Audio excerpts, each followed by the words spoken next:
Dang, now I got to edit it already. It's Let's fine. run it I'll back. just no, no. I'll just say it's a mod. We keep it going. Okay, okay. I'll just edit. Uh, It's your boy Vance B. Da, da, da. It's a mod. What's going on with the people? I honestly think you should leave it, but I digress. And this is the Record Report podcast. How y'all doing today? Y'all having fun? Y'all doing well? It's the summer. We still here. Fuck with Yeah, us. still here. Yeah, Yes. Yeah. yeah. We gotta take Normally vacation. I know sooner or later we gonna have to take vacation, but y'all gonna miss us and shit for the time being. But right now we still in the mix. You know what I'm saying? And today we going back to the 1970s, late 60s era. You know what I'm saying? Uh, we're taking the time, or we're taking a trip back in that time. That's what I meant to say. In order for us to look at a classic album from Sly and the Family Stone. This album is There's a Riot Going On. Let's get it. Let's go, man. It's gonna be a great album. Yeah, hell yeah, hell yeah. So let's take a look through the history of this great album. So There's a Riot Going On is the fifth studio album by American funk and soul band Sly and the Family Stone. It was recorded from 1970 to 1971 at Record Plant Studios in Sausalito, California. If I said that incorrect, please let me know in the comments. And it was released later that year on November 1st by Epic Records. The song was dominated by band frontman singer Sly Stone during the period of escalated drug use and intra-group tension.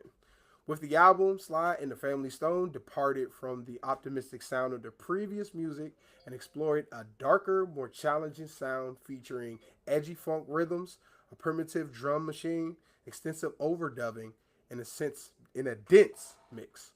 Conceptually and lyrically, there's a riot going on. Embrace apathy, pessimism, and disillusionment with both Stone's fame and the 1960s counterculture amid a turbulent political climate in the United States at the turn of the 1970s. Influenced by the decline of the civil rights movement and the rise of the Black Power movement. The album's title was originally planned to be Africa Talks to You, which is actually off of the project, but it changed in response to Marvin Gaye's album What's Going On, which also released that year, and it was actually released 6 months before Riot, according to Wikipedia. Grain of salt. The album was a commercial success. Its lead single was Family Affair. It's a family affair. And it Which is also, that's the biggest song from one of the biggest songs, right? So it's not like I yes, was. I just want to say that album was like commercially successful. That was like one of their biggest songs, and I think yes. in history, one of their legacy songs. Yes, and also on top of that, it is considered. Let me see.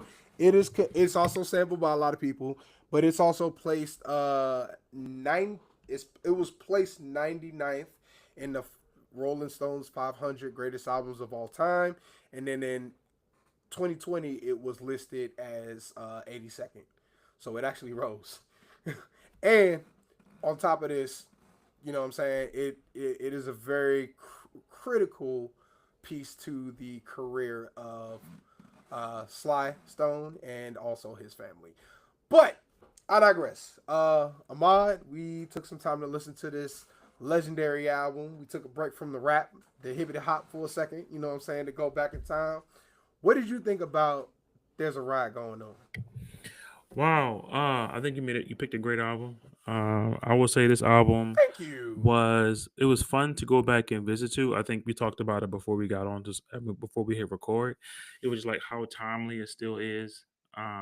60 years later, I think it's Yeah, 60 years later. 50.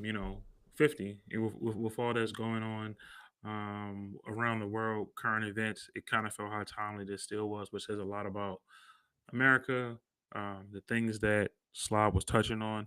It was also really, really impressive. I didn't do too much research about that. I mean, I didn't. Normally, I watched like a documentary.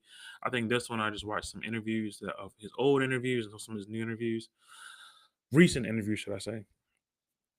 And just read up on it. I wanted to watch the Stylez doc, but I didn't get a chance to. But you did, so you can definitely like tell me I what I'm sure missing did. here. Yeah, I Yeah, so sure make sure you did. fill in my gaps here. But they said when he was recording his album, he kind of like was going through rift with the band, and he Yes. kind of like locked himself in his house and just made this album mostly by itself. He had some people come in and like fix stuff later, Yeah. but he was just dubbing it. He will play something and then he'll dub it with then over it again with like the guitars, and then I would do it again and then I'm record the drums, do it again, and I'm gonna Yeah. record this. And he was just kind of like making these songs um all by pretty much by himself in like a super drug binge. Yeah. So that's why, but the sound is so interesting because it doesn't sound like any other, like Funkadelic Maggot Brain came out 6 months before this. Yeah, I'm double both of check. them I'm came double. out. No, I'm both of double them check. came out in '71. I think they came out in May, and this came out in November. That's of that year. So it's Mm, amazing how two super instrumental sounds of what funk inspirational can be, and what how the subject matter can be a little different. yeah. Um, because he's also talking about some stuff, well, not like heavy. Because I think one thing that I saw is that he wrote in the liner notes of the album that the words can get in the way, Yeah. and there's the emotion. So I think it was really interesting too. It was definitely like if it reminded me a lot of Jimi Hendrix. Yeah. Like you can see like some of the inspiration maybe from Jimi Hendrix maybe that he had. Um, it's also cool realizing that Drake's uncle was Larry Graham, and Larry Graham was in Sly and the Family Stone. He Yeah. was one of the That's he fire. redid the guitar on, I can't remember what song it was, but some one of those guitar riffs that I just absolutely love. It just can't stick with me in a moment. He did that one, so it was kind of cool. It was kind of cool to see stuff like that. Like you see Yeah. like the um, the impact of this album in different ways. So yeah, great pick. Yeah. Yeah. Yeah. Yeah. I think before we even get started, I guess I should explain why I chose this album. Um, of course, around the time I was, looking for albums to review or at least look back at, um, there was the protests that were happening out in California. And then the following week, uh, Sly Sly Stone died, which was big because Sly Stone was actually one of the groups that I remember listening to as a kid. My dad had the CD, and he would always play it in the car. So when he died, I thought that was important, but to add the layer of what's happening with our current with the current administration and the effects that it's taking on the everyday man, and also the idea or the fact that as a people we're caught up in the mix of all of this and we're losing our rights.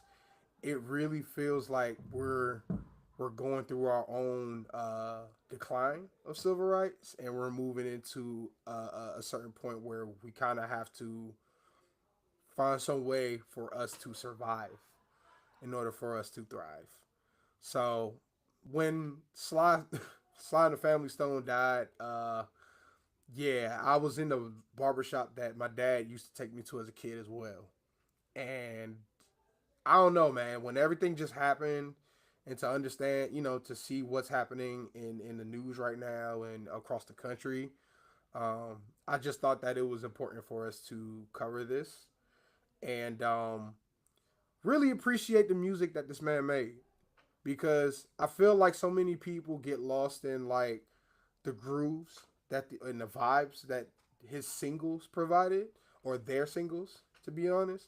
A lot of people remember the remake of not Family Affair, but Everyday People with by Arrested Development. So like their music lived on for future generations. But I feel like with this new generation of listeners coming across their own forms of music, I feel like a lot of artists like Sly and the Family Stone, or groups of artists, can get lost lost in history. And because we have an administration that don't really give a fuck about history, when it comes to people of color, I feel like it's our duty to actually look back at this album with everything, the time being included. So, yeah, I appreciate that. You know what I'm saying? Yeah. Yeah, and I feel like you about to say something. So, No, I think that's a perfect segue into into the first song. Yeah. What's your The first first song? song. So which is me. Which is me. I picked the first song. Yes. Um, I think the song that one of my favorite songs. Listen to this album. I don't remember the first time I heard this album because some things is just for me. When your parents play it, it's just always been there. Like Mm. my mom played solid. Remember them solid gold mixes that used to be on the commercials back in the day.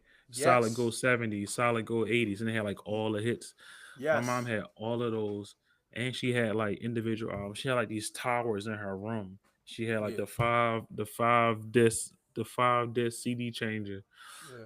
Dog, she'll Ooh. come home from work, man. She'll just play these albums, man, and it was so amazing. So, um, my dad did the same thing in different ways. He didn't really play too much. He was more of a James Brown person and more of a Coltrane. He didn't really divulge much from there. But my mom she listened to everything, so Yeah. she definitely played Sly, and I do think albums like this are so important for so many reasons, and I think even the title of is a response to my Marvin Gaye's "What's Going On," which also was an album like Yeah. the song "What's Going On." The whole album was like socially conscious. People told him not to make it. So then listening to this and knowing all those things, my one of my favorite songs is "Poet."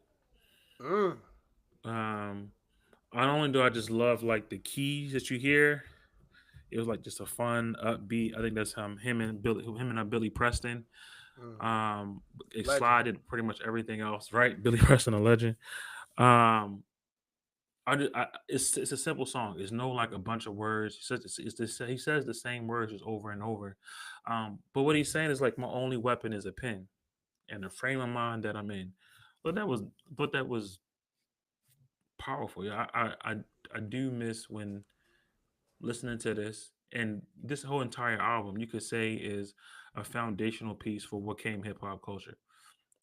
George Clinton is on record saying that Sly influenced him.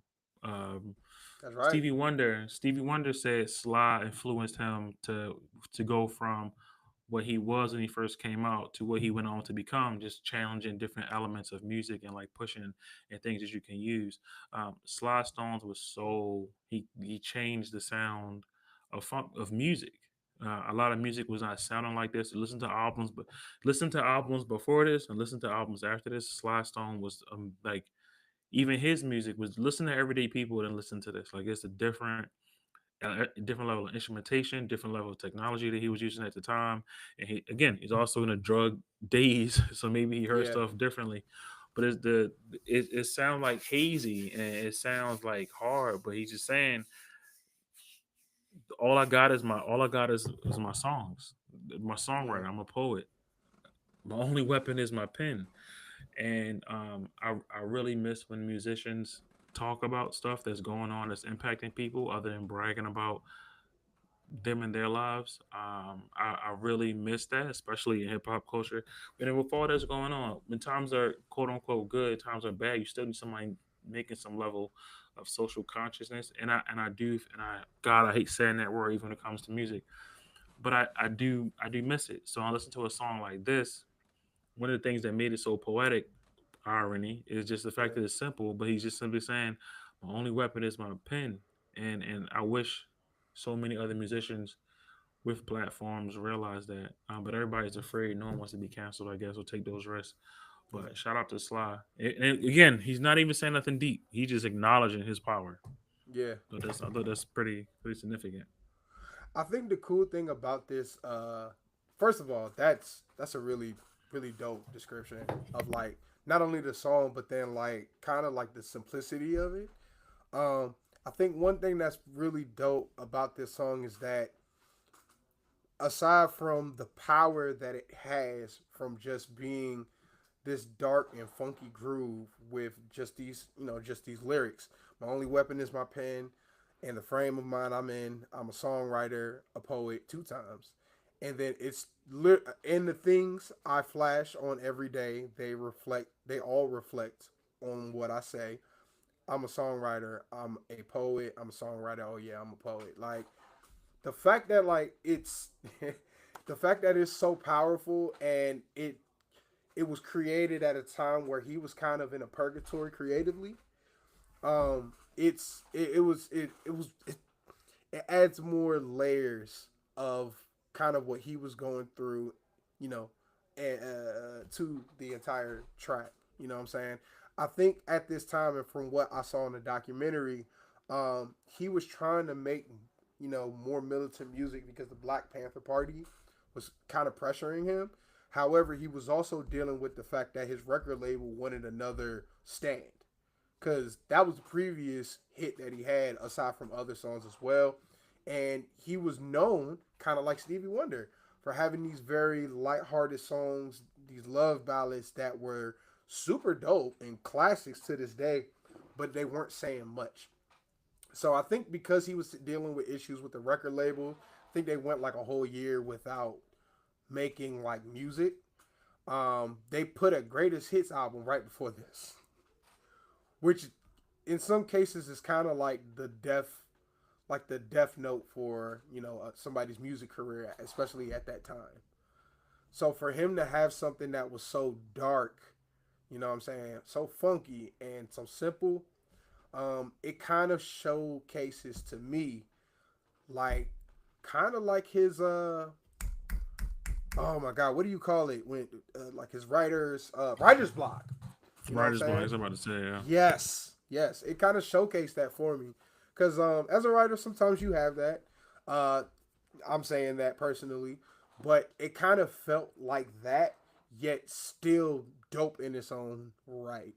So you did choose a really good, song to kick this off, and I felt like this was one of like those background songs that you can kind of hear and still continue, your life with, but it still holds a certain power that still rings with you as you continue on.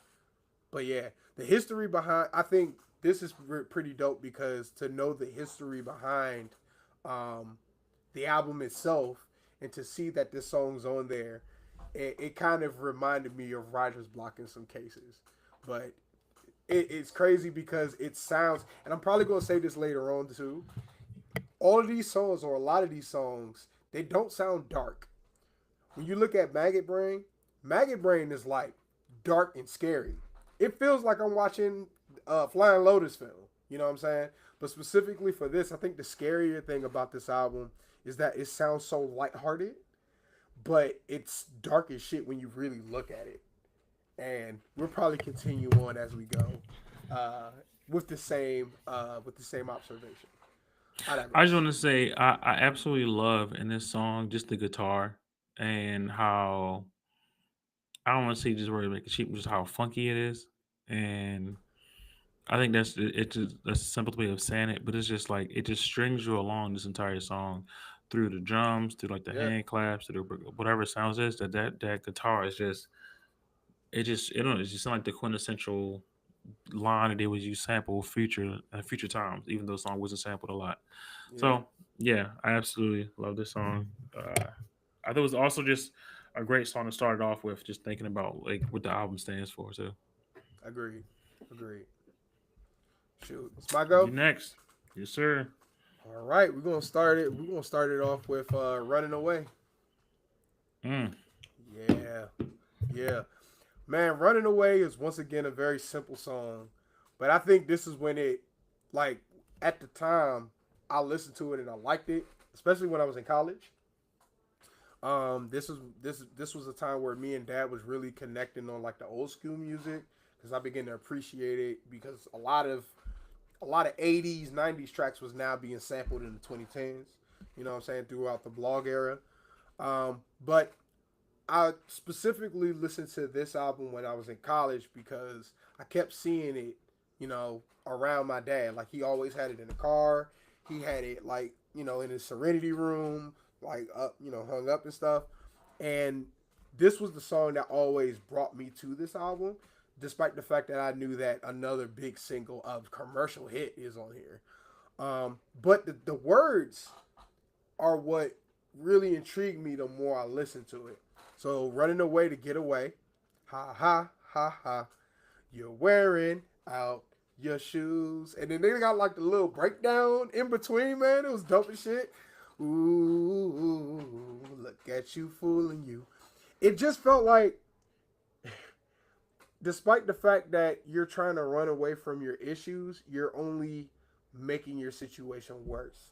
And when you look at kind of the situation that Sly Stone was in, um, he was running, he was trying to use the drugs to run away from the pressure that came with making another hit, but then also making music that would um, push a new movement.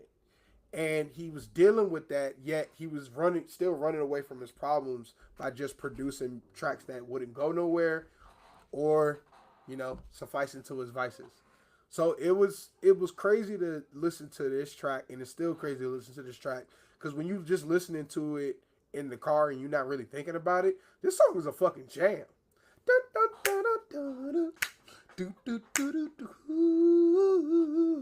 It's so good enough that Sleepy Brown and Big Boy remixed this song. You know what I'm saying? And when you listen to that remix, it's like, oh man, this shit hard. But when you listen to the words, it's super dark. Like, not only are you running away from these issues, but the deeper in debt, the harder you get.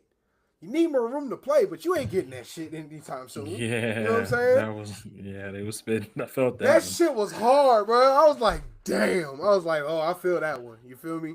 Um, but you still got to bet in order for you to make a huge come up. And I feel like we're all in some way going through that situation, especially at this time. Um, and th- at the time or throughout the years, it always hit me because once again, this song is like happy go lucky if you're just listening to it.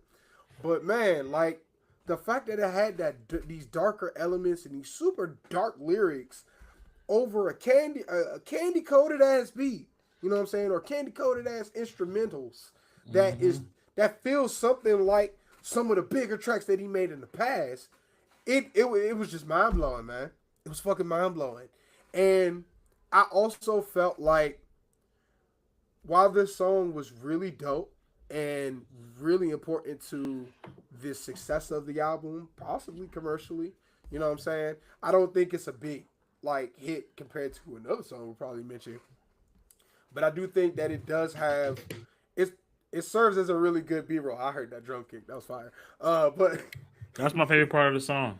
yeah, like That and the trumpet. That and the trumpet. The trumpet and that. Du-du-du-du. Yeah, it absolutely. This song is such an uplifting moment in the song. yeah, On the album flow. Granted, you're probably not listening to the lyrics. It's just like the energy from yeah, Space Cowboy to this, even to like something a little bit more slower, with like "Thank You Africa." yeah, It's more, it feels more. It sounds like a I don't know what that is. Like that white music when it's like the '70s music, the something happy. I don't know, but maybe there's the yeah. '70s. Maybe he also inspired that wave too, like that not bluegrass, but like what's the brothers' name? The brothers group, Blues whatever it's Brothers, called. No, Blues Brothers. not the I Blues don't know. Brothers. No, no, no. I thought Grateful Dead. It's a Grateful Dead song Oh, to me. That's what it reminded me of, a Grateful Dead oh, song. Like back in that around that time, Grateful Dead. yeah, But no, the song is so amazing. It to me, it sounds like you are you running away from yourself, or you run away from your problems, yeah, in the most upbeated, happy way possibly could be. Uh, which is not fun, but I guess that's what they did. But running away, away did it? to I get absolutely love this song. away. But Huh? the trumpet, the little ha ha ha throughout it. Yeah, Um, it was a great song. It wasn't on my. I took this off, but I absolutely love this song. This like yeah. I put this on one of my favorite playlists though, so I can hear it more often. You know what this reminds me of too? Like now that I think about it, Hmm. I'm, I don't know if she was inspired by this song, but it also kind of felt like a bag lady to me. You know what I'm saying? Except for way shorter, way more Way simple, shorter, and yeah. of course this album came out like 40 years before that song was even thought of. So you know what I'm saying? Complete difference. However, I do feel like it gave off that same vibe, specifically the plot of the song. Yeah, hell yeah. But yeah, man. I also just due to the fact that this is kind of like a cry for help for him. I think that was the biggest. Well, yeah, it's kind of a cry for help. I think this is not as much of as a cry for help compared to another song that we're probably mentioning. But I do feel like this was kind of showing that he was going through something at this time, and yet still, it's still a bop. So, goddamn. Everything on here, all of these songs go. Yeah, they Um, do. Yeah. all of them go. And the crazy part is, you'll start listening to how it sounds, and then you go back and listen to the lyrics. You're like, damn, my brother, me, my man was going through it. Right. But Right. it's so like the sound is like, damn, that's tough. Right. Yeah, And he was so yeah. creative. It's still detailed. Like, still simple, but still detailed. You know what I'm saying? It's hmm crazy. It's fucking crazy. I digress. What's your second choice? Um, the song that was the original title of the album, "Thank You for Talking to Me, Mmm. Africa." Yeah. Isn't that the original title? Yeah. Africa Um, talks to you. yeah, but he kind of played it different. Thank you for talking to me, Africa. That's the one. Oh, okay, okay, okay. I don't know if that's the actual title. I know the title was something like that. Maybe it's the other song, Uh but it's basically oh. a chopped and screwed version of their other song. Africa talks to you. No, this song is really it's this exact same song as "Thank You." I wanna thank you for letting Let me me be be myself myself again. again. That's Oh. this song is like the slowed version of that. Oh, I Yeah, if remember you that. yeah. Yeah, That isn't to always you I wanna thank you. Help me be my which is another one of that big hits from years before. that is true. That is absolutely Yeah. true. Yeah. Yeah. So he chopped it up. He Yeah. he chopped it up and redid it. And I like this version. I actually like it a little bit better than the original version. Yeah. I like the slow kind of climb into the song, you know what I'm saying? It's real, it's a true example of dark funk for sure. Uh but still groovy enough for you to listen at a bar while you playing pool, you know what I'm saying? Still commercially attractive, which is crazy because there's so much shit that's still embedded throughout the entire song. Um, wasn't on my top, but I did appreciate this when I was like working out, specifically running, because just the inclusions of the different elements and instruments along with his voice was funky. And I felt like this was, aside from Maggot Brain, one of the true renditions of funk, but by necessarily a competitor. You know what I'm saying? Somebody that's not funkadelic. So yeah, this was like Carl Funk. You know what I'm saying? I used to remember my dad play this song a lot. Like he'll be upstairs and the bass is just hitting your face, man. It was crazy. So yeah, you made a good choice with this one, man, The for sure. bass in this joint, just the doom doo doo Doom, doom, doo doo doom, doo doo doom. doo. It just and then the drums perfect sync with it. Man, it just it to me it just like loops you in. But it's a lot slower. And the song is familiar. You want the song to pick up based on the original version, but just Yeah, the bass man, it just pulls you in and you're just stuck on it the whole time. Um, yeah, is I don't know. Is this the first slow down chop song? shit, it might be shit. You know what Is I'm it? saying? Is it It the might first? be shit. You know what I'm saying? Despite the fact that he might have actually did it with his his actual hands. He actually might have done the full instrumentation. But I mean, it might be the first chopped and screwed song. You know what I'm saying? Despite the fact that it's mainly slowed down, it doesn't have the chop effects. You know what I'm saying? Things of that matter. But I do like the guitar in the back that's also putting in work. You know what I'm saying? Once again, very simple. And then you also got the another guitar that's like dum dum dum dum dum dum dum dum. Man, just being consistent throughout the entire song, man. I'm currently listening right now. I'm at the point where they got to thank you for letting me be myself. Man, this song was funky, man.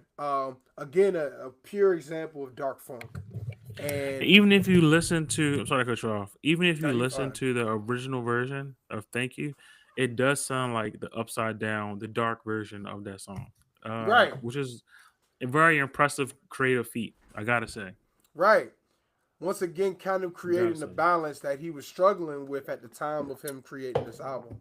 Yep. You know what I'm saying? Yep. Hell Yep. yeah. Yeah, good choice, man. Good fucking choice.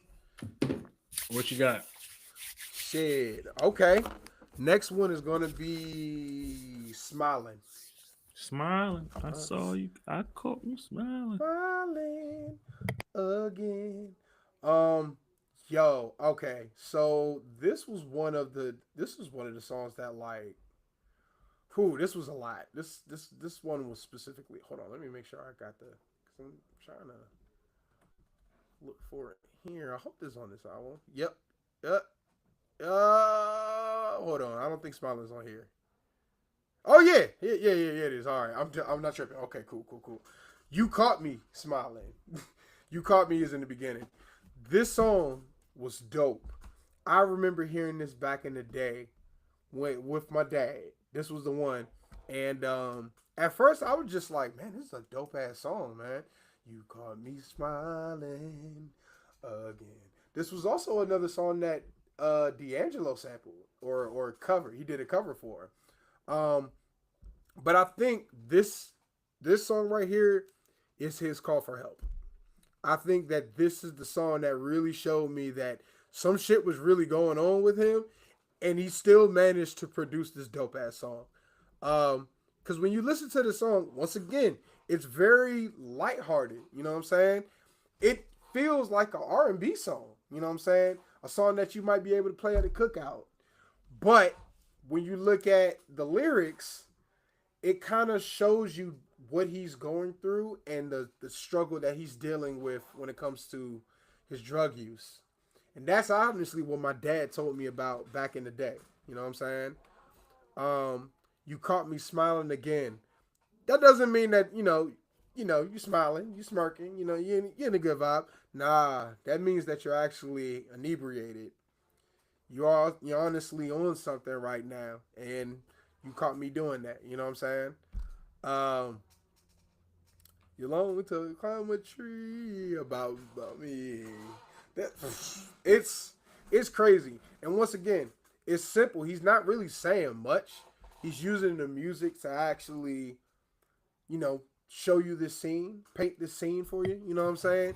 And to end the song with "In My Pain, I'll be saying to take your hand, man." It was dog. It was so good. Like, and I think for me, the song always reminds me of kind of that struggle that he had in creating this, and to once again see the success that came from it, not only musically but as well just commercially with the success of this album.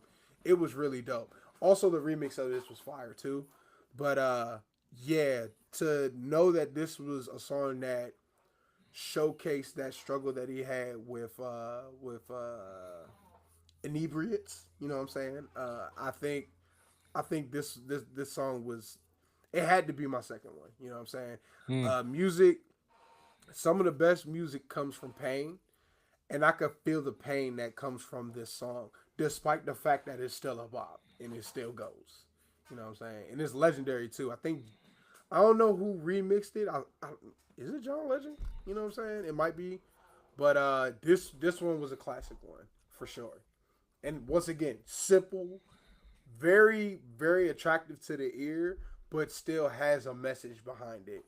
Specifically at that time where drugs were starting to become a big thing within the civil rights movement, and Mm-hmm. and also within urban cities across the country. You know what I'm saying? Long before the war on drugs started. I did not know that this song meant all that until I actually like looked it up. When I first listened to it without that context, I was like, "Yo, this is a bop," because it sounds like a pop song. Right. It's so upbeat and pop and happy. And then I saw I read something that said like he was really talking about it on some of these songs, and I went back and listened to it. I was like, "Damn, I didn't even know what he was talking about." Because Right. I'm thinking you called me smile. I'm talking about a lady. You're talking about a girl feeling good, but that was not. But he was feeling good. Think He about it. Shit, was. you're right. Yeah. He He was feeling was. good. Um, now, also, there was really creative. The ability because throughout this entire album, maybe because he was going through what he was going through, he just really deconstructed a lot of these songs. Yeah. The bridges were whatever he wanted them to be. The verses were whatever he wanted them to be. The hooks, whatever he wanted to be. Song structure was out the window. I think Yeah. to his point in the album that he wrote, he said the words get in the way, and I I thought that was just amazing to say. And as I listened to the song, listen to the songs after hearing that, I'm Yeah. like, I get it. He's going for an emotion that's deeper than just what the words might convey sometimes. And also he was in it. Yeah. He was in the thick of it. Yeah. He You are was not in lying the about thick of that. it. He was in the thick of it. Is it my turn? Yes. This is your number one. Okay. My number one. Oh, I'm gonna go. I'm not straying from the classics. I'm not trying to be cute. Family Affair. Oh, I that's heard my number one too. I heard this song my entire life, man. Well, how am I act like I Come on don't say now. my favorite song? Yeah. Yeah. Come Um, this on. yeah, this is also they notice this was the first number one Billboard song to use a drum machine. What?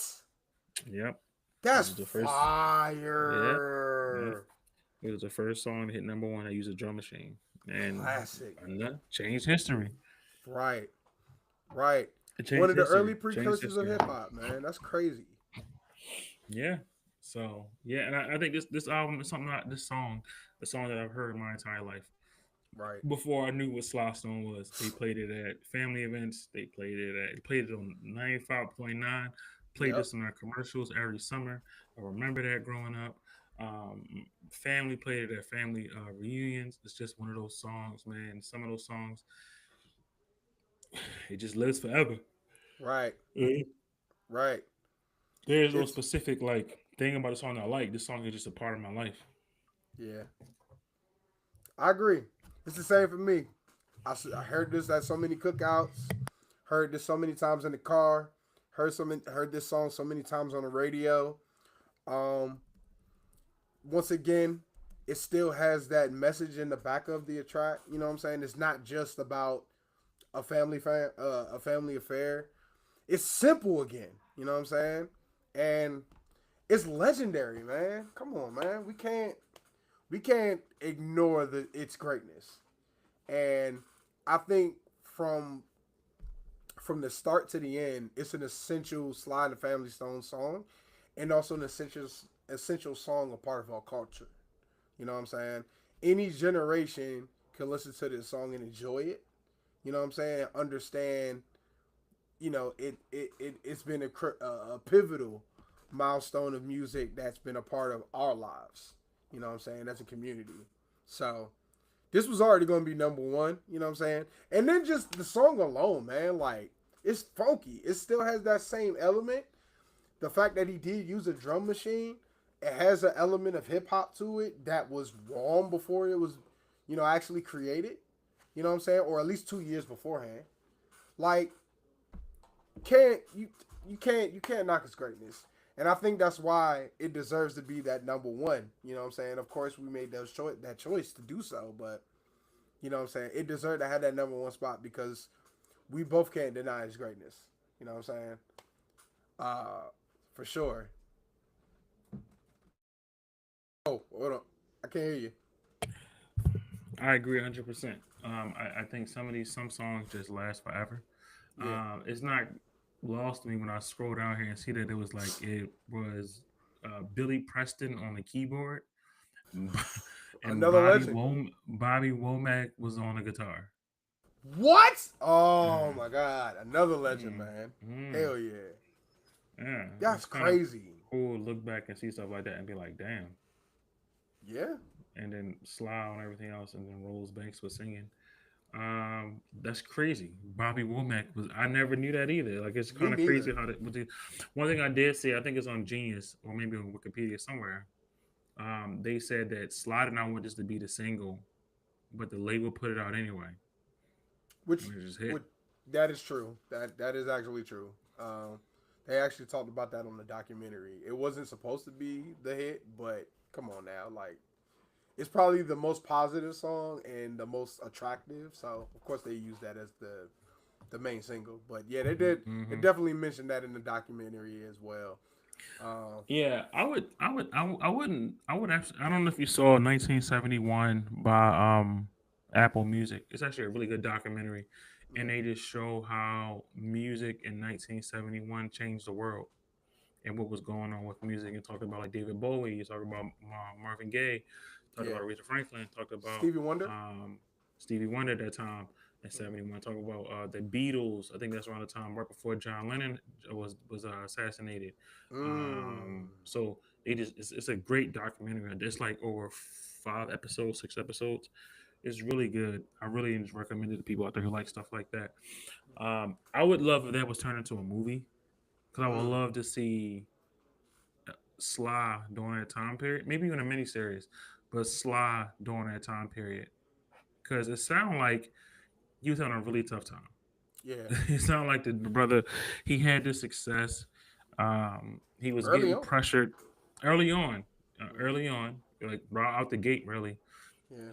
it wasn't like he had his first album was a dud and he had to work it, and then he hit. Yeah. Um, and then I would it sounded like he was like in a space of like not really satisfied and then not really happy, and then he ultimately just disappeared from limelight at the height of his at the peak Yeah. of his career. Like he did what Chappelle act like he does, where he really disappeared. He didn't just do it for a year; Yeah. he disappeared for real.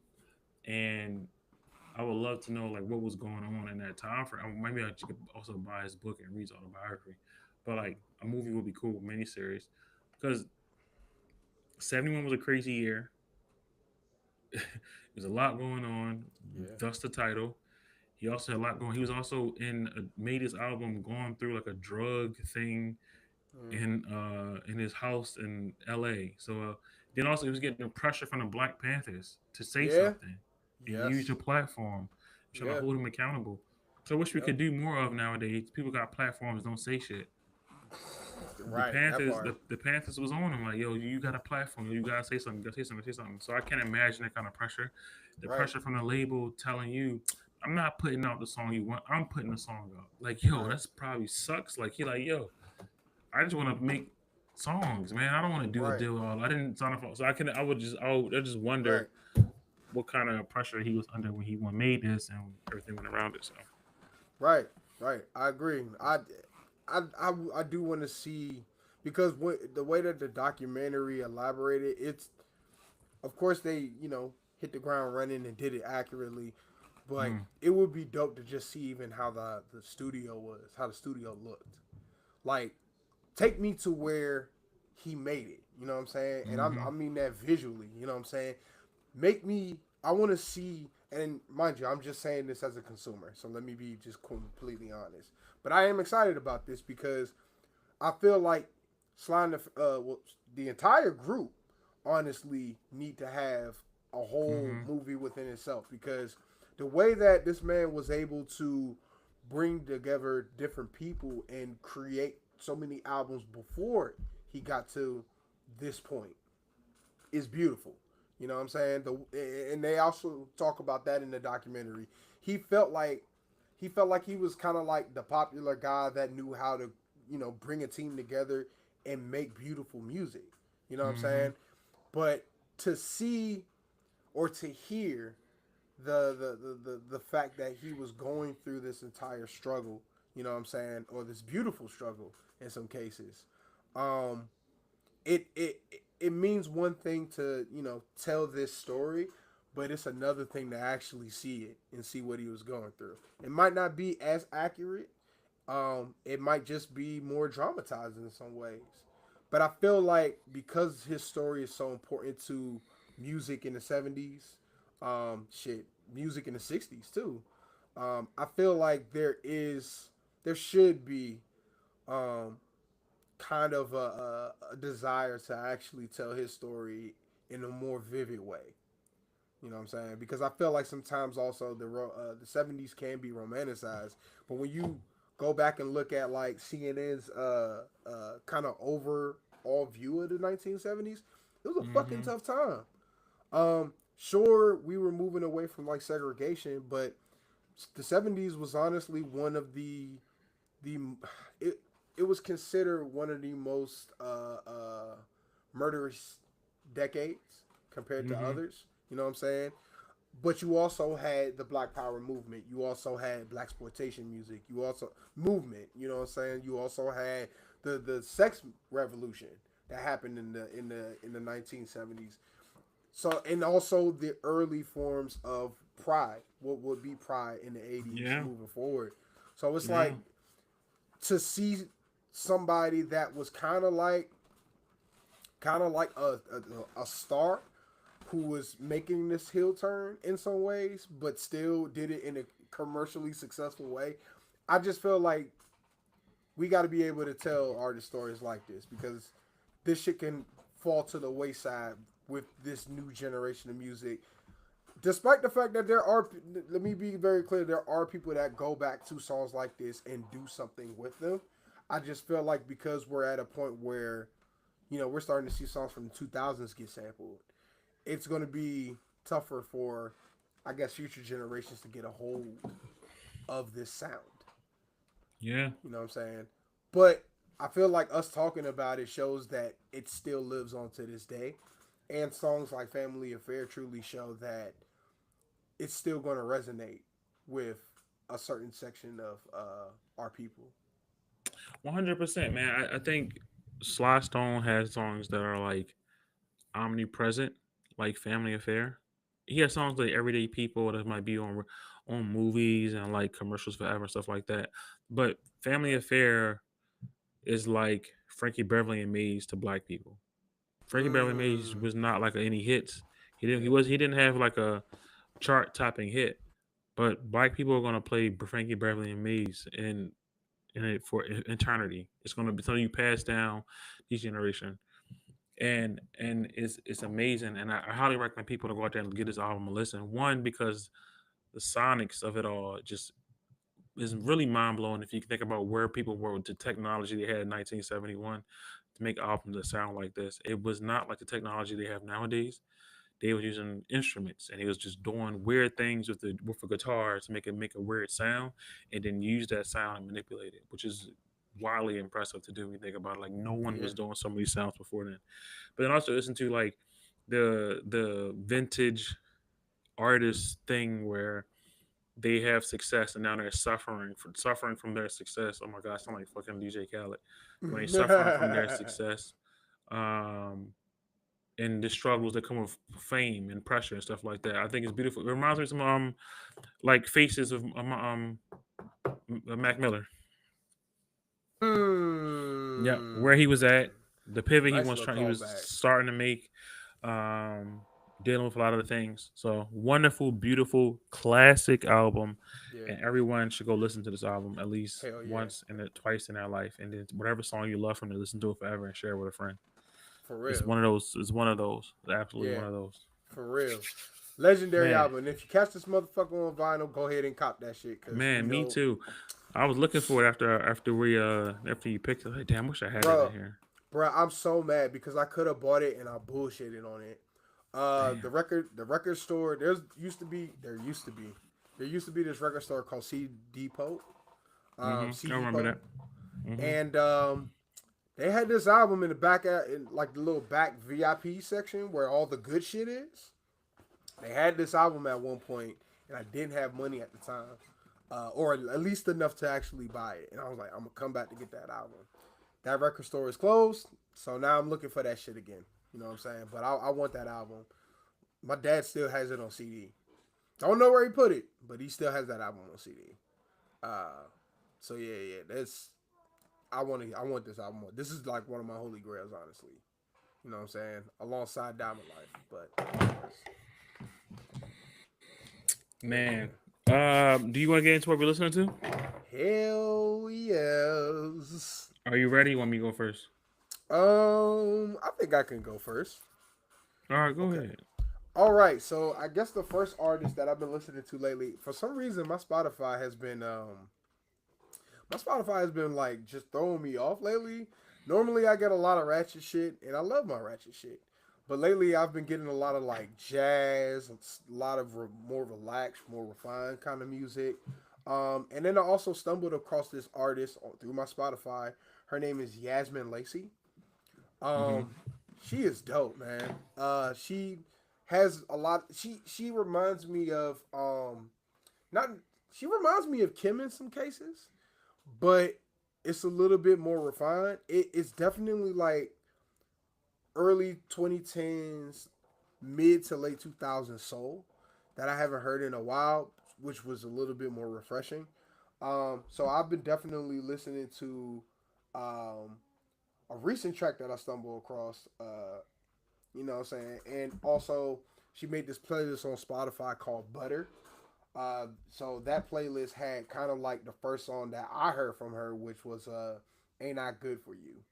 You know what I'm saying? That shit was fire. I also listened to this Little Sims track called "Lion" from that playlist, which was also dope. To actually go She just put out by, an album. She just put out an album. I think that's off of the album too. Yeah, So, it's called, album is called Lotus. I actually really like it. I've been listening to it. oh, okay. Well, that gives me a reason to go tap back into Little Sims. I heard the Hmm. single off of that, and I was like, oh, I'm fucking with this.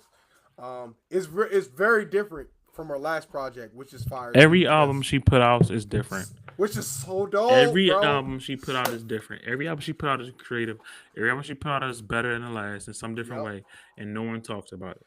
I'm Right. sorry, bro. Hey, this is your time. This No, is your no, time. no, no, This is your no, time. no, no. This is your time. I completely agree with that shit because we already listened to her like last season, and to actually Hmm. go back to her for for the most recent project, but when we talked about it, I was like, oh, this is dope too, and it was like international. It felt like Renaissance and shit, but on a more England kind of perspective. I was fucking with that.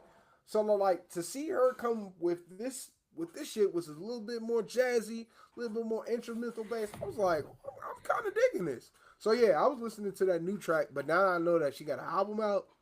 We about to go right back into that. I was definitely listening to the clips. Come on now. Oh, I was definitely listening. Like Hell Hath No Fury, bro. I got back into it again because of the new music that they're supposedly dropping. I know as we're speaking at this time, they dropped the video, and it has a yep. very controversial verse against Travis Scott. Hmm. That's getting attention, but I definitely heard Ace trumpets, and my God, in the car, I lost my mind. Oh my God, we're back. Like old clips is back, bro. Old clips is Yeah. back, and I How love it. lucky are we, man? How I lucky are love we, it. brother? How look at us. Yes, yes. And like once again, I like I said the last episode, I heard clips while playing lacrosse and shit. Yeah, we're back in that time, bro. I feel like it's 2005 all over again. You know what I'm saying? Twenty I thousand know, five is I hilarious. know, I know. I said that shit incorrectly, but fuck it, we rolling with it. You know what I'm saying? It's beautiful. It's beautiful. I think didn't Mr. Me Too come out in 2005? Am I tripping? Like the Six. single? Oh, okay, okay. All right, say that back. All right, I got too excited. But yeah, nah. So I definitely was listening to Ace Trumpets. I can't wait till Let God Sort 'Em Out comes out. Of course, I was listening to Walla, No Worries. You know what I'm saying? There was also another artist that I stumbled upon recently. Her name is Leah, Leah, Leah, Leah. It's Leia. She has a song called "Smoothies and Snacks" that I was really fucking with. Um, I'm going to tap into the album that it came off of, but I stumbled across the single, Pearl. and The I was album is called Pearl. okay. Back. Oh, so you heard of her before? No, I looked it up just now so I can add it. Oh, okay. Well, thank you. I appreciate that. I'm going off of my phone, people, so bear with me. Um, Melvin Knight. Been listening to Melvin Knight. I I'm conflicted about how I feel about Melvin Knight. He has incredibly dope ass music, but he has the craziest fucking concepts to some of the album covers and some of the titles that he has. Hmm. Case in point, one of my favorite songs off of his project or at least his catalog is "I Got No Hoes." You know what I'm saying? There's another song that he actually samples and fucks around with. "Love TKO" by Luther Vandross. Forgot the name of the title. Bear with me. But Love TKO. That's yeah, Teddy Pendergrass. I know, but he samples it and he plays around with it to make his own Oh, shit. And I okay. think it's "I Got No Hoes." But the name of the album that "I Got No Hoes" came off of was Booty Goblin. All right. The most recent album that he made, which is one, two, three, four, seven track song, 7 track album. It's called Backshots, and the cover's wild too. I Not don't really listening to want to this show the shit, bro. cover. See. I I'm told not you. listening to this shit. I'm gonna be honest Right. with you. You can have I this one. get it. I You get it. lost me. I completely get it. I completely If you get it. say it's dope, I'll believe It you. surprisingly it is. I'm like, what the Not fuck is listening to happening that right shit though. now? I was like, what Yeah, the I believe fuck? you. But yeah, I only listen to it by myself because I just oh my god, it's crazy. Can't play that in the car with the homies. Yeah. I've been playing. You still have any more? Yeah, because I can't just end it with Velvet Knight. Come on now, that's wild. Braxton Cook, you know what I'm saying? I went back to Sid's album, Finn. You know what I'm saying? Beautiful. I love that album. Fire ass album. I love that album. Let me see. Let me see. Definitely Larry June. Um, I was also listening to this album called Bob's Burgers by this Houston rapper MG Lil Bubba. You know what I'm saying? What else? Shout Cochise out got a new MG song Lil out. Bubba. I don't know who you are, but shout out to you. He's from Houston. He's from Houston. He got that Houston slab type music. You know what I'm saying? And then I also was listening to Gunna's new song "Won't Stop." Same. I like Cochise, that. that shit was hard. That The shit same. surprised me. Hey, Lord Young Thug can't get no motion, but gonna keep putting out these joints, man. Yeah, dog. Gonna He. keep putting these joints on, man. Thug, about to become a streamer. He said I he about mean, to Thug start and Future just streaming. dropped something to that recently. That ain't do no motion, brother. Come on, They tried no to spin it. motion, They no tried to spin motion, it. They got the video and everything. They no trying. motion. That Gunna joint, that's gonna go. I don't know if That it's is gonna get hard. that joint hard. Yeah, that is hard. I ain't gonna lie. I had that I've shit been in playing play. that too. I've been playing. Do you still have any more? Last but not least, Space Ghost Perk, iPhone, Dark R&B. That's the song that I had, and then also I'm gonna finish up with Feds Watching by 2 Chainz. I also went to like that previous album that he had. I Mm. think it's TRU 2. TR, yeah. Yeah, I've been that's it for me. playing Q Code's album, Riding. It's a great album to play when you're driving around, especially late night driving. He's like just Mexican kid, LA Mexican kid. I love his music, man. I was playing his songs today in my car with my mom, and she loved it. Um, uh, Killer Mike in the Revival, his song he did with like the live orchestra, the live band, the choir. I like that. A couple songs in there I still play. I still playing Central C album from early this year. Still like that. I did random stop listening to Jay Z 444. I think it's one of the a great hip hop album, and I wish we can revisit it one day. Yeah, Because we don't have many hip hop artists that can make who had that kind of career and then give us that level of storytelling about the later parts in their life. A lot of people struggle with that. I agree. Um, Bob Marley and the Wailers. Um, Okay, some Thelonious Monk and John Coltrane the other day, and I've been okay. playing Mariba. I think I'm butchering her name. She put an album called "The Breeze." The Wind Blew or the Fire Blew. I think it's still one of the best albums of the year. I've been playing that. I've been playing the Gunner joint, like you said. Um, did I miss anything? Let me see what else I got. Eric B and Rakim, let the rhythm hit him. Mm. Um, Again, I love Slick Rick album. People didn't like it too much. I thought it was great to see somebody try it again and get out there. Now I'm playing Leon Thomas since he re-released his the Yeah, Deluxe. the Lux. I've been Man, blasting it's that so too. many hits on that album, My bro. God, There's so so many good. just bangers, bro. You know what he's Oh doing. God, But just yeah, pure late '90s. I don't mean to interrupt you, but he pure got the late vibe, bro. '90s. Oh my He God, it's got the so vibe, good, bro. He got so the good. vibe, bro. He got the vibe, man. He got the Yeah. vibe. Anything you want to plug before we wrap up? Off the dribble 22 is still out. You know what I'm saying? It's the summer.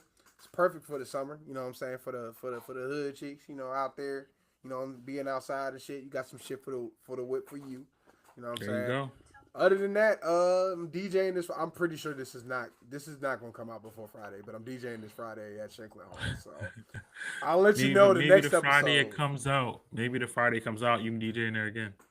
Yeah, who knows? You know what I'm saying? But I'll let you know the next episode how it went. You know what I'm saying? Yeah, I'm DJing there. But yeah, nah, follow your boy. Thanks. Oh, I'm playing lacrosse too. So if you want to see me run through people's face, you know what I'm saying, you could go to follow Sixes Prize League. I'm the guy number 6 in the big ass silver helmet. So I'm playing that on Saturdays. But other than that, you know what I'm saying, nothing music wise to plug. You know what I'm saying? Just follow your boy. We out here. What about you? Yeah, you plugging anything? No, no. Man, check out the website There you recordreport.com. go. There you go. Oh no, what happened? Okay, well, right now, I guess I'm just gonna say it. Make sure you follow the Record Report. Our Instagram is Record Rep Pod. You know what I'm saying? Make sure you follow us on Record Rep Pod. So that's RECORD REPPOD. You can definitely follow us on Twitter as well, or X. That's what it's called. You know what I'm saying? We usually tweet there, or X. I don't fucking know what they call it now these days. Also, check out our website. We got a website and shit now. You know what I'm saying? Um, Shit. What else? Oh man, we got a lot of shit going on. You know what I'm saying? Check out our previous episodes. Check out our B sides. Last one we talked about the court cases and shit. We also talked about ignorant niggas being ignorant niggas. Please don't be stupid. Not y'all, not the listener, but just the people that believe in certain shit. Don't be stupid. I digress. I'm not quite sure if Mod is gonna show up. Oh shit, I don't think he is because he's calling me. But definitely make sure you follow us. Thank you for listening as always, and peace. Hello. And my laptop died. I thought my charger was plugged in, but it was not. Okay. I can end it now. I'm still recording. You can end it. You can end it. I see you. I see you on the YouTube because it was live. Oh shit, for real? Okay, well damn. All right, cool. Catch y'all later. Peace.